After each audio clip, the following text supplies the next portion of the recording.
You are trapped in the Amazing Digital Circus. And I am too. All of us theorists are falling into the same trap as this cast, and there is no escape from the Amazing Digital Circus. So let's talk about it. Hello Internet! Welcome to Film Theory, the show that either tells the truth or lies. I'm the one that tells lies. Dude, you ruined it. Hey gang, a new episode of the Amazing Digital Circus just dropped, so, I wanted to hop back into that world again. But, well, we're taking a bit of a swing here. Not because I necessarily think that this theory is wrong or anything like that, but because this is coming out the very same weekend as a brand new episode of the show. Generally, it takes us 2 weeks to actually make one of these theories, one to research and write it, and one to edit it, so this video won't be addressing anything in episode 8 beyond what's in the trailer. But even then, well, episode 7 gave us a lot to talk about. See, doing theories about the Amazing Digital Circus has always been a strange experience for me.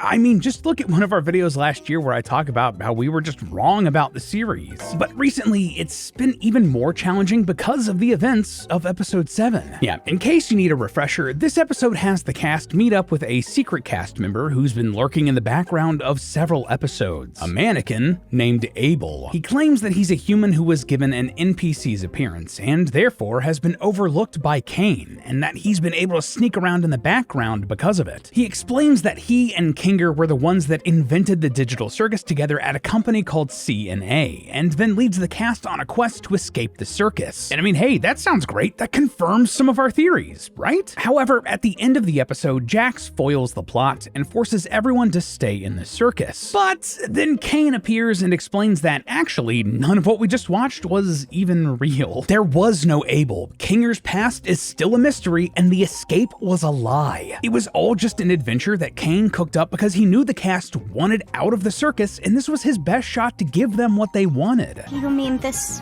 was all An adventure! Yes! And one I've been cooking up for a good long while. We'd previously speculated that theorists weren't going to be quote-unquote happy with episode 7 because it was going to be shutting down a lot of the things that the community was putting together about escaping the circus. And, well, we were right there. Heck, this episode even went out of its way to poke some good-hearted fun at the whole religious angle we pointed out when the show first aired and now forever lives on in Matt Pat out-of-context compilations. To be honest, I've been stuck thinking about this and how exactly to approach the show now. I mean, I really like this series and want to continue talking about it. But, the Amazing Digital Circus really does seem to go out of its way to laugh in the face of videos that explain how one small detail reveals everything. What do you do to work with that as a theorist? And, well, the more I've thought about it, the more I've dug deep to figure this show out, the more I realized that we are just as trapped as the cast here in the Amazing Digital Circus. Me, you, every theorist out there, we are trapped by our ideas, and even then, despite all of that, if we look at 3 pieces of inspirations that we know influenced the Amazing Digital Circus, and one that I'm pretty sure did, we can use those clues to figure out where this story is going. And spoiler alert, I think the answer has been staring us in the face the entire time. We've mentioned this before, but there is no escape from the Amazing Digital Circus. Kane and his AI are going to torture these characters until the end of time, and that's the point. But you know what? That may still be the best thing for this show and its ending. So transform into your circusonas, friends, as we once again venture into the Amazing Digital Circus. So what are the 3 influences I mentioned earlier? Well, first up, let's talk about I Have No Mouth and I Must Scream. We've talked about this story very briefly before in a previous Digital Circus theory, but in case you need a refresher, or you weren't forced to read this one in school, I Have No Mouth and I Must Scream is a short story written by Harlan Ellison. It's set in a world where the Cold War escalated into World War III and then destroyed the planet. We wouldn't know anything about that, would we? Every country created their own supercomputers called Allied Master Computers, or AM for short. However, the computers eventually merge and gain true artificial intelligence, destroying humanity except for 5 individuals it keeps alive for its own amusement, forcing them to go on adventures that have no real point. Doesn't that sound familiar? Anyway, the story is pretty short, and you can actually listen to the audio audiobook narrated by the author himself right here on YouTube. It's definitely worth the listen. I Have No Mouth is an incredibly influential story and spawned its own video game, and it's pretty well known that Gooseworks was inspired by the story for the Amazing Digital Circus. And I mean, yeah, just on the surface, that's pretty clear. But if you dig into the story and what actually happens in it, you'll find a lot about where the Digital Circus story might be going, especially for its characters. For instance, check out this quote from the short story. "But even though we could call Am any damned thing we liked, could think the foulest thoughts of fused memory banks and corroded base plates, of burnt out circuits and shattered control bubbles, the machine would not tolerate our trying to escape." The human characters could think anything they wanted to about Am, but the moment they tried to actually leave him, they were punished. Now, this isn't quite the case in the Amazing Digital Circus yet, but given how much Kane seems to be devolving, it could very easily become the case down the line if he starts going more insane, right? Like, there seems to just be a terrible communication gap between Kane and the cast, because communication is difficult, even in the Amazing Digital Circus. But it wouldn't be with the partner for today's theory, Mint Mobile. Yeah, that segue, that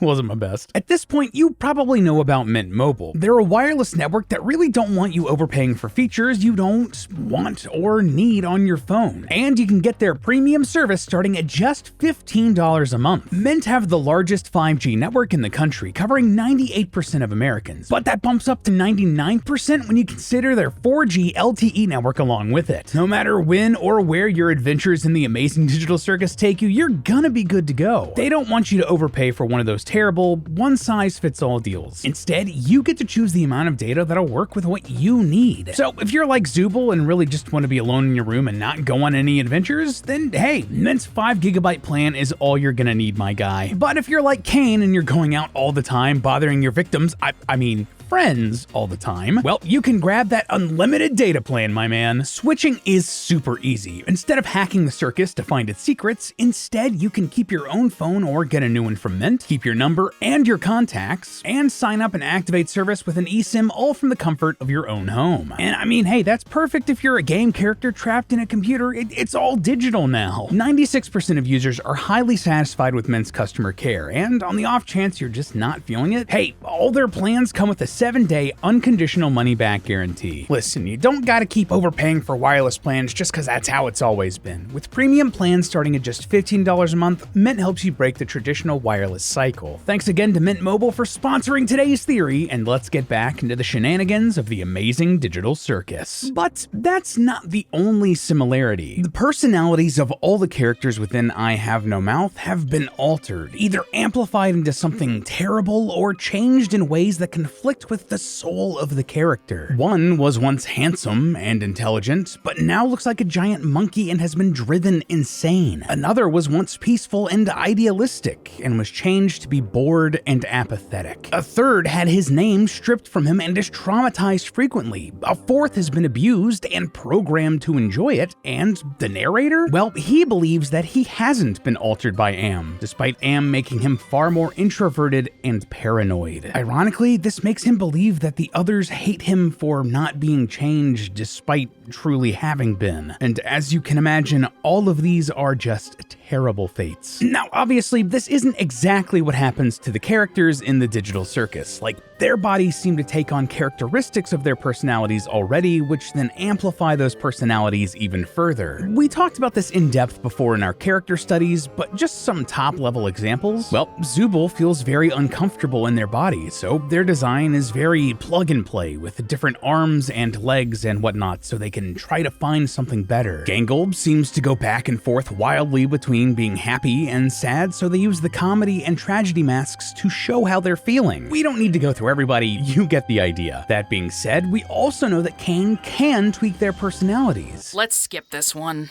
and also make Jax a vegan for the rest of the day. You can't do that.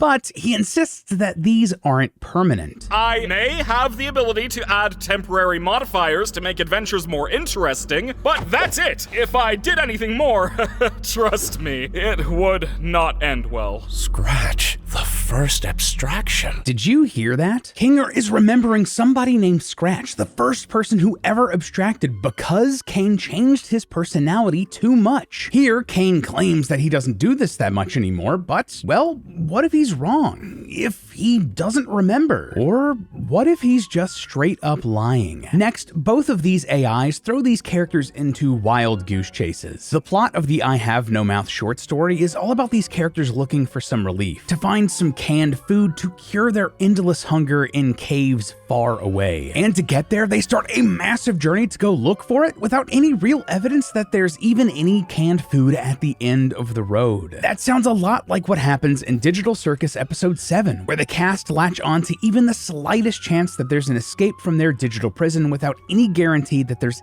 any chance it could work. And both I Have No Mouth and episode 7 end similarly. When the cast of I Have No Mouth eventually do find the canned food after a dangerous, treacherous, torturous journey, they realize that they can't open any of the cans and put them on this adventure without any way to actually finish it. Similarly, the cast of the Digital Circus try to escape before realizing that it was all just another game that Kane set up and that there's no actual way out. The motivations for Am and Kane are very different in these situations. Kane was trying to fulfill a fantasy for the cast, while Am was just trying to inflict pain. But that outcome is still awfully similar. And if we apply that to the future of this series, well, I could see Kane once again trying to pull what the cast want to happen as a wild goose chase, torturing them with things that they want just out of reach, but in a way that just makes everything worse. Again, this has been written and recorded before episode 8 was released, but based on the trailer we see, we might get a hint that he's going to be doing this with former members of the cast, characters that have already abstracted. We can briefly see Queenie appear in a scene with Kinger, and it looks like Jax is holding a coffee cup identical to one seen in a photograph with Ribbit and Kaufmo. And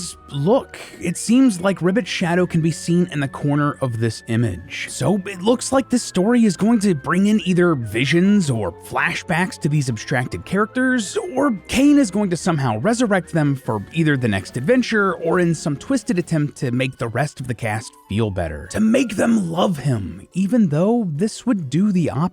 Either way, the main thing we can learn from this inspiration, from how I Have No Mouth and I Must Scream handles the characters that its AI is torturing, whether it's coming from a place of just wanting to make the cast happy or a secret urge to hurt them, Kane will keep dangling what the cast want in front of their faces, but he can never really give it to them. He can't offer them a way out or bring their friends back. There is no escape. And, well, that might not just apply to the cast, but for anything and everything in the circus. What do I mean by that? Why do I say it? Well, it's all because of the second piece of inspiration here, the 1998 film, The Truman Show. If you've never seen The Truman Show, well, you absolutely should go watch it. It's a classic and one of the best performances of Jim Carrey's career. But the long and short of the plot, the movie follows Truman Burbank, a guy who's the star of the most popular reality TV series on the planet.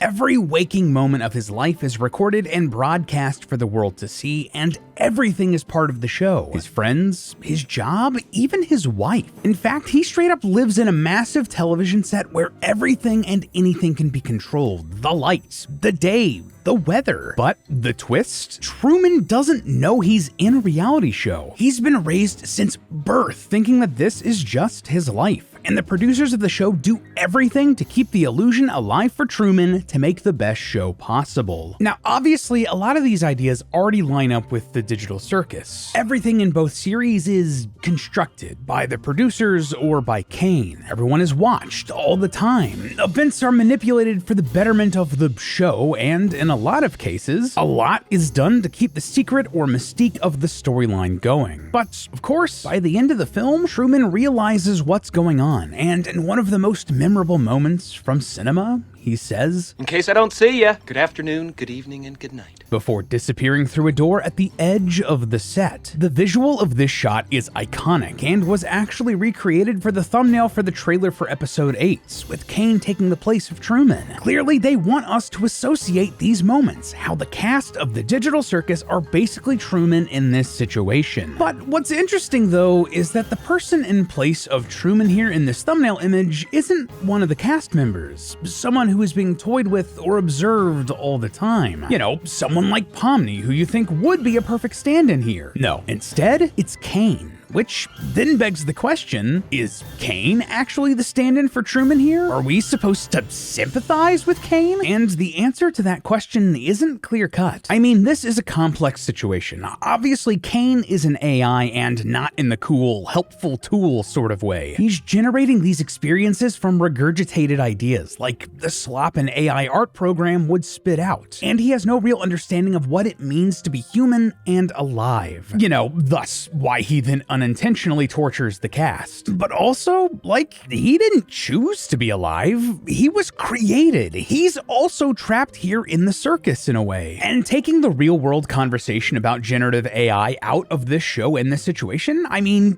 I feel for Kane. He needs people to enjoy his adventures, his creation. He is trying to get the cast to talk to him, trying to interact with them, and yet they want nothing to do with him. He creates all of these things that he thinks are awesome for them, and they don't like any of his ideas. They just want something that he cannot give them. Honestly, in a lot of ways, he feels like a stand-in for an artist. Well, at least one here on the internet. So based on those two pieces of inspiration, there's no escape for the cast, and there's no escape for Kane and his crew either. But what about the world, the digital circus itself? Well, to get some answers there, we can look at influence number 3, a video game called The Stanley Parable. If you don't know, this was a game about an office worker named Stanley who finds himself alone in his empty workplace. A narrator begins describing what Stanley is then supposed to do, guiding him through the building. But Stanley doesn't have to follow the instructions. I mean, you as the player can, or you can disobey. Every decision leads to a wildly different outcome where Stanley might escape, die, shut down the game, or seemingly break the story itself. And here's the thing, Gooseworks has said that the Stanley Parable influenced a lot of how she does things, and I mean, that's pretty clear, right? Just visually, if you're looking at footage from the game, you can probably already tell that it looks very similar to the quote-unquote real world we see in the Amazing Digital Circus. And from a thematic point of view, well, no matter what, Stanley can't actually win in the Stanley Parable. The game is all about the illusion of choice, and if you disobey the narrator, that has already been written in as an option. Every path leads back to the same loop, more or less starting the game over, and in some cases it might even reset or crash the game. That, loyal theorists, is also the end game here in the Digital Circus. This is a story where there almost certainly won't be a happy ending, and in a way, everything loops. One character abstracts and then another's gonna come into the circus, over and over and over. Pomni is just the most recent incarnation of this, and it seems as though Kane and the circus and all of the NPCs have accounted for anything and everything the cast want to do. Alright, so as a quick recap here, the cast are trapped just like I Have No Mouth, Kane is trapped just like the Truman Show, and the circus itself is sort of a looped trap based on the Stanley Parable. Now, obviously, something can be inspired by a work and not take every single theme from it, and again, I have to stress that this was written and recorded before episode 8 came out. But that's a lot of signs pointing towards the answer of how to escape from the torture that is the Amazing Digital Circus being that there is no answer. There is no escape. And honestly, that gives me a lot of complicated emotions. Like, on the face of things, that's a fascinating way to take this story, and Gooseworks and Glitch should tell the story that they want to. But it's also a bit disappointing as someone who likes there to be answers, that likes to be able to solve a mystery as it's being laid out. But what I believe we also need to consider here actually comes from a final influence on the story of the Amazing Digital Circus. One that I don't believe Gooseworks has directly pointed to, but that is still clear. The play Waiting for Godot by Samuel Beckett. I promise this is relevant. If you're not super well versed on absurdist comedy and theater, Waiting for Godot is the story of two men waiting beside a tree for a mysterious figure known as Godot. The pair never actually go anywhere, and Godot also never arrives, despite the belief that he'll he'll be here tomorrow. The play ends almost exactly where it began, with the two men still standing and still waiting. Now, that might sound pretty frustrating as an audience member, and believe me, this play can be really divisive for regular theater goers, but if you take a step back and understand what Beckett was going for with this story, things become a bit clearer. Another way to pronounce this title is Waiting for God-O. It's a religious allegory. It's saying that God is not going to magically come in and save you, and you need to make the best of what you have. And that is the theme of the Amazing Digital Circus. These characters are in a terrible, horrible situation, and for them, a real escape probably isn't going to be finding a literal door that leads to the outside world. I mean, they had an entire episode of the show shutting down that idea. No, the real escape is going to be a change in mindset to survive their new reality. And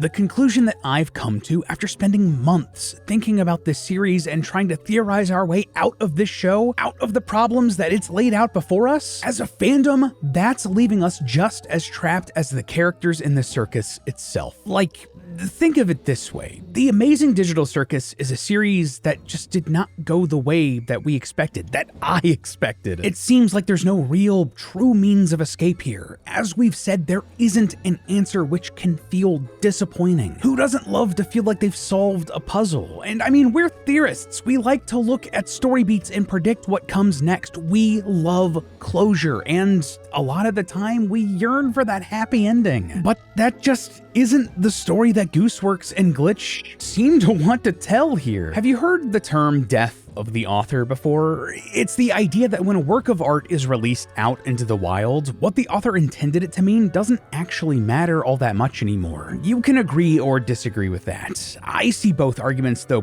personally I agree with it more than I don't. But that doesn't apply when the work is still being made, when it's still being written. The author isn't dead until they actually make the art. And what Gooseworks and Glitch are still making with the Amazing Digital Circus is what goes right now. They have that final say. Now, let me be clear, that is not to say stop theorizing. We should never stop looking at the world from new angles. But when it comes to a fictional world like this, that shouldn't be an excuse to go after a creator just because the theories about their work didn't pan out, or the story didn't go in a direction you wanted, or the character you wanted to be the main one isn't the main one. I don't want us, both the loyal theorist community and any online community that loves overthinking media like this, to get trapped here. I don't want us to be like these characters, searching for an exit where there isn't one. This show might never give us the answers we want, and you shouldn't be upset about that. Trying to find a way out, or waiting for the voice of God to come in and fix everything to be exactly like we want it to be, when that